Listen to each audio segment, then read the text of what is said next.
Oh, I see her out the window over there. Behind you. The lady Lit hair. again. Yeah. She's lit again. She carries on. Hi! Hi! Oh, there she is. Oh! Oh! Hey!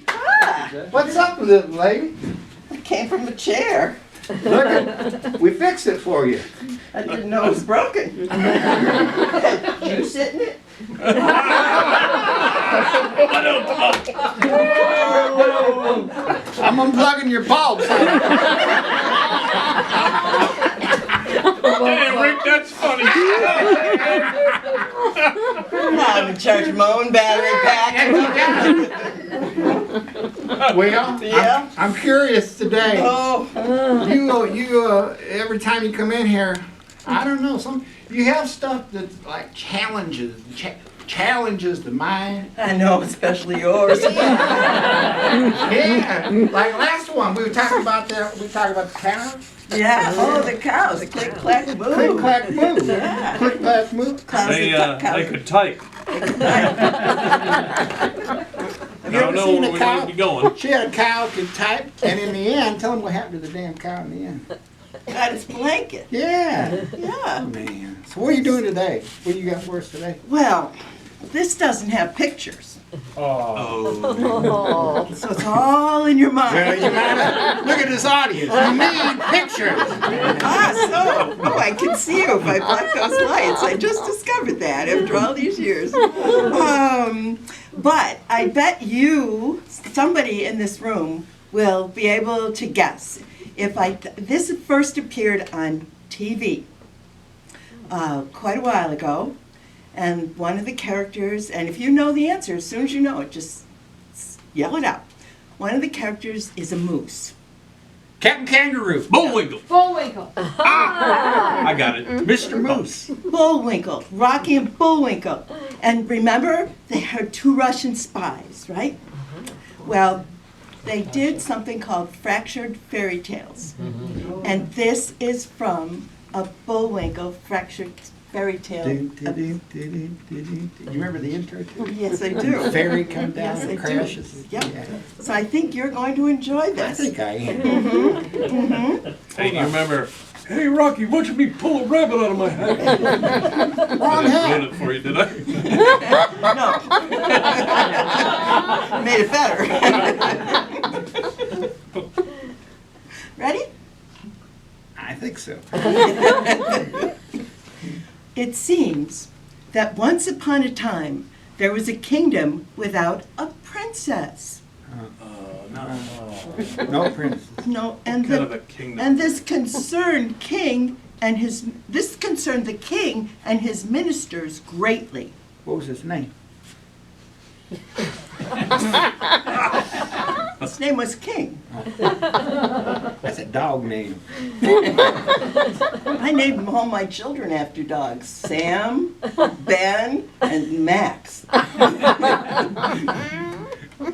We are facing a severe heiress deficit, the Prime Minister told the king, tapping a chart. Severe what? Heiress deficit. We must immediately increase the number of young female royal individuals in the palace vicinity. You mean, sighed the king, we've got to find a princess. That's what I said. This wasn't an impossible task. The king once did have a princess, but she had been lost since childhood. Lost princess. The king and his ministers simply had to figure out how to track her down. But just as they got started thinking, they were immediately interrupted by the court jester, Million Laughs Charlie. Why the hell are you pointing at me? It was, no, just a coincidence. Thank you. Good to be here, folks, said Charlie, shaking his rattle. You know, the other day I walked into this bar and there was this Irishman and this rabbi. Always. You know the joke? Well, the Irishman, I mean.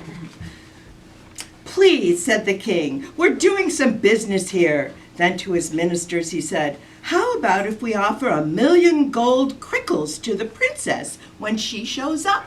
Go what? I knew that was good.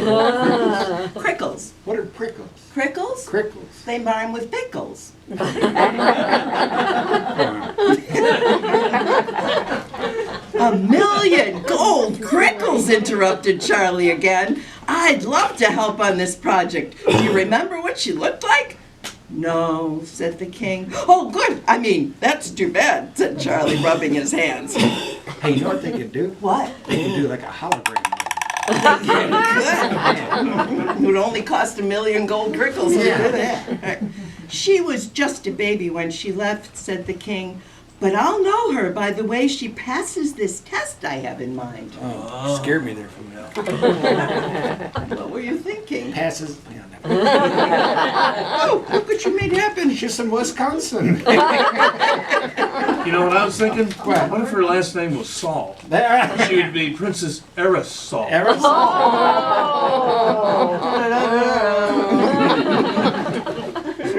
Go ahead. All right. But Million Laughs Charlie wasn't listening anymore. He wasn't even there. What were you going to say? No. Charlie had run home, called up his date for the night.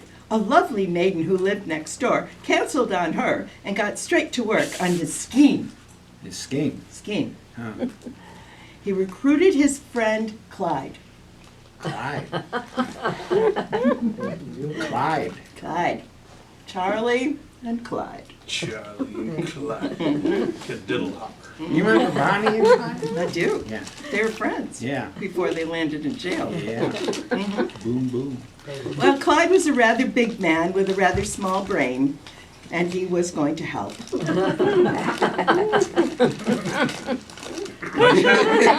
Nice hat though, right?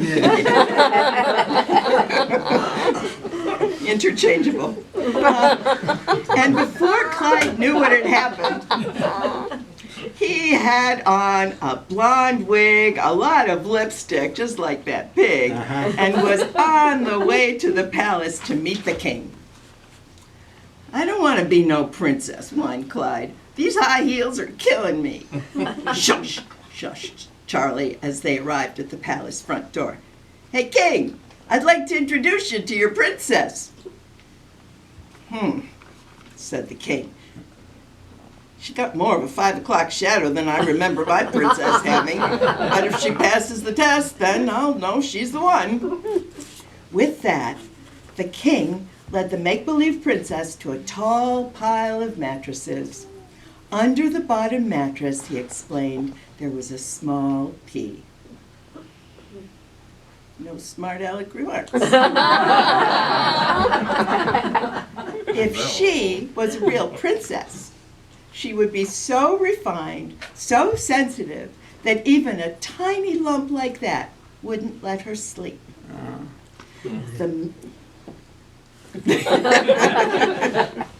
The make-believe princess climbed to the top of the pile and lay down as Charlie, the king, and his ministers waited at the bottom.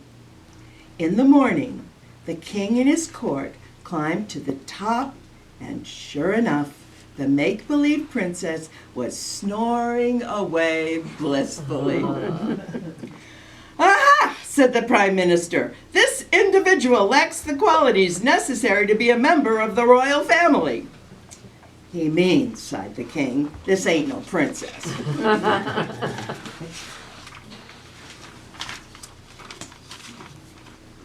Charlie and Clyde found themselves escorted out of the palace, helped along by a swift kick or two on their bottoms from the palace guards. Yeah. "Now you've done it, you hussy," shouted Million Laughs Charlie. But Clyde didn't get off that easily. Over the next few days, Charlie dressed his friend up in a red wig, a brown wig, and a browner wig, and sent him off to the palace to pretend. Yeah, but why does there always have to be violence? All these kids' stories, always got to be violent. They kick them in, they fall out of the bed, they do all. Why is that? You ever been to preschool? Oh, yeah, go ahead.